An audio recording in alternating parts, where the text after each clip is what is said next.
Hello, how are you? Oh yes, I'm very well. Thank you for asking.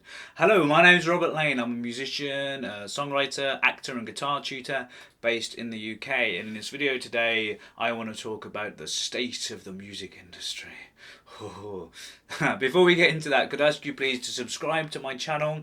Please click the little bell, and that just means that you'll get notifications when I upload new videos. Right, so I'm going to talk about this stuff today because I've been thinking about a couple of videos that have gone out over the last few days. The first one is an interview with legendary guitar player Bonamassa, where he talks about what a bad deal Spotify is for recording artists and songwriters, and then a response to that video by a guy called Damian Keyes, who is a commentator on social media and the music industry.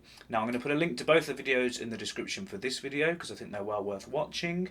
Both of the guys deliver very good arguments, very articulately, and I'm going to say that they are both correct.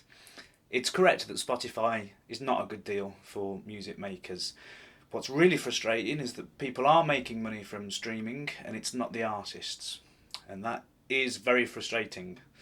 Then in Damien's video, he's correct as well when he says that that's the situation that we are in, and there are other things that artists can do to monetize what you might use a horrible word for, their brand.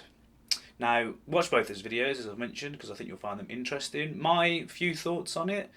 Yes, as I said, Spotify is a bad deal, streaming is a bad deal, but it's happening. It's there. It would be fantastic if we could change it, if we could convince Spotify to pay artists better, which I think might be possible. That'd be great. If we could convince consumers that they shouldn't be used to getting music for free or almost free, that'd be great. But I can't help but think that the box has already been taken. The lid has already been taken off Pandora's box, and that it's very unlikely that we're going to go back. I agree with Damien also that we're sort of thinking of the record industry. That's a bit of a blip in human history, that last 50, 60 years when you sold records and people bought them. For most of human history, musicians were like minstrels, troubadours who went round playing to smallish crowds and then moved on to the next place. So it's only been for a relatively short period of time that we've had a record industry. They've had records, in fact. Another thing to think about, whilst the streaming and everything is a bad deal for artists, when was this golden age when artists were treated fantastically by the industry anyway? So for all those acts that sold millions of records, like the Rolling Stones, for example, there'd be several bands who might have sold a lot of records but never saw much money for it. Someone was making money from them, but it wasn't the band, it was the industry. In fact, the Rolling Stones themselves had some interesting legal challenges about some of their early material and getting the rights to it.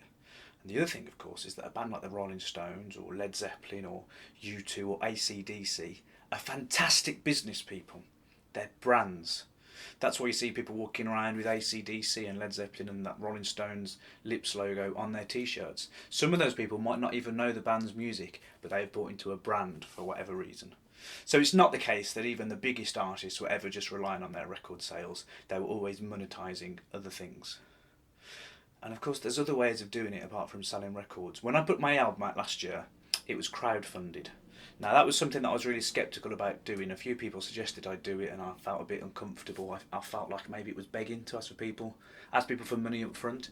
But then I had a bit of an epiphany and I thought that what it was is getting a commission.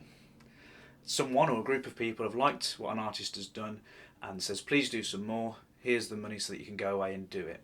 And that's the way that artists have worked throughout most of human history. Again, it's only been recently that we've been thinking about the record industry and that sort of thing. Think about Michelangelo when he painted the ceiling of the Sistine Chapel. He was commissioned to do that by the Pope.